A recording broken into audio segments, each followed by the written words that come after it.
Os dias foram passando e Dona Benedita foi percebendo que os garotos estavam ficando mais reclusos. Ela não sabia a data exata em que eles completariam a maioridade, mas contou os anos a partir da idade deles.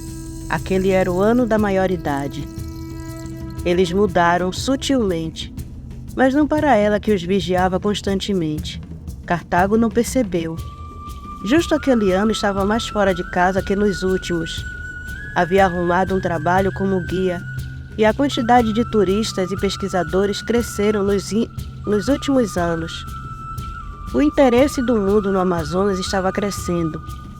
Por um lado, ela agradeceu pelos garotos estarem reclusos, pois as ilhas de Anavilhana estavam recebendo bastante visitas e não seria bom os garotos estarem perambulando por elas em suas aventuras de caça.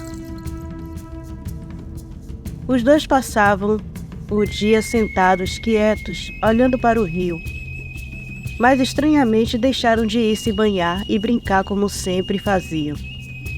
Um dia, enquanto Osama a ajudava a pôr umas roupas no varal, ela perguntou: "O que vocês dois têm?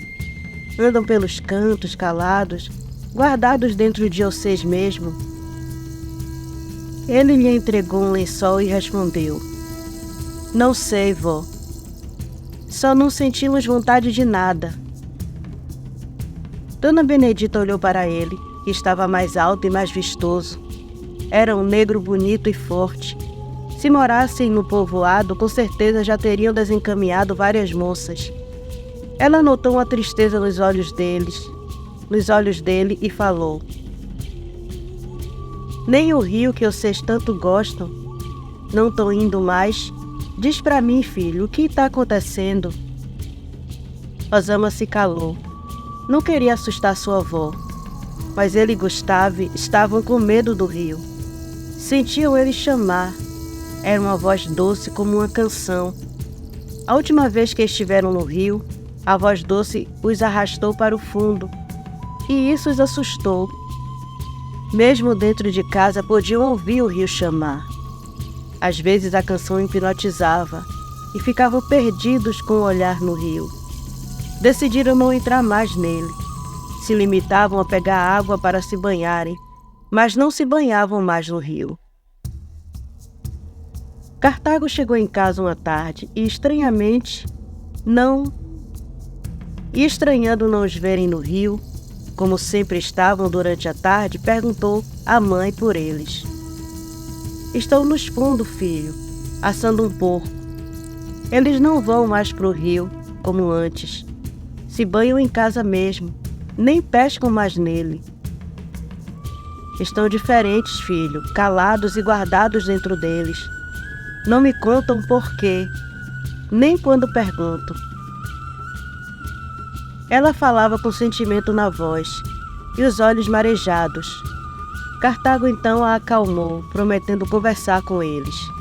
E foi o que fez. Deu a volta na casa e já sentia o cheiro do porco assado. Quando chegou até eles, os dois sorriram para ele e, se levantando, o abraçaram. Cartago se surpreendeu de como os dois haviam se desenvolvido. Estavam mais altos que ele, que não era alto, mas também não era baixo.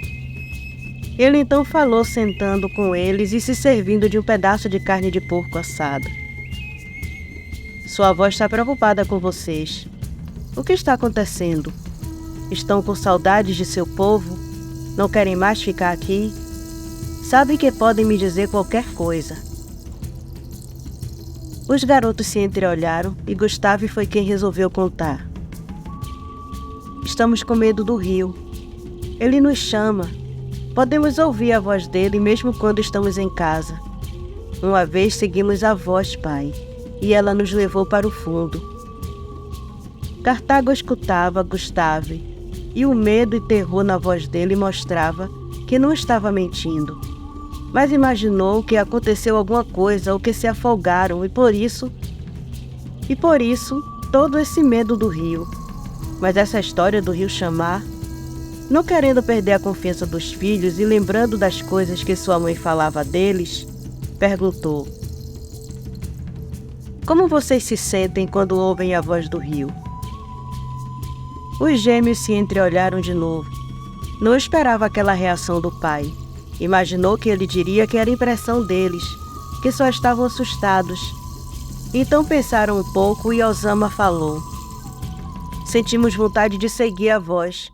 Alguma coisa dentro de nós nos diz para seguirmos o canto do rio e deixar ele nos levar. Mas se fizermos isso, vamos morrer." Cartago não sabia o que dizer. Então fez o que qualquer pai faria. "Vou partir amanhã para uma nova viagem. Tem um grupo de biólogos que estão estudando as águas do rio. Vocês vão comigo. Vão aprender minha profissão. Assim estarei de olho em vocês e poderei protegê-los, seja lá do que for esse chamado do rio." Gustavo então perguntou preocupado: "Mas e a vovó? Vai ficar aqui sozinha?" "Não vamos ficar tanto tempo fora. Voltaremos para casa no final de cada viagem." Naquela noite, Cartago comunicou a Dona Benedita sua decisão. E quando os garotos foram dormir, ele contou a ela a conversa que teve com eles. Dona Benedita escutou tudo calada, e depois de pensar um pouco, ela falou: "Eles já completaram a maior idade, e o que está dentro deles quer sair. Por isso ouvem o rio." Cartago respirou fundo, e dessa vez não respondeu sua mãe. Alguma coisa dentro dele dizia que ela estava certa. Por isso tomou a decisão de levá-los junto com ele. Temeu que, seja lá o que estivesse nos jovens, machucasse sua mãe. Para tranquilizá-la, ele disse: "Ficarei de olho neles. Ficarei de olho neles, mãe. Não se preocupe." Cartago levantou cedo e chamou os filhos. Colocaram as coisas no barco. Dona Benedita deu o resto do porco assado junto com pão e raiz cozida. Beijou cada um dos filhos e recomendou a todos a Rainha das Águas, pedindo que ela os protegesse. O barco partiu, cortando as águas silenciosas do rio Amazonas. Quando o sol esquentou, eles já estavam chegando no porto de Manaus, onde o grupo de pesquisadores já esperavam.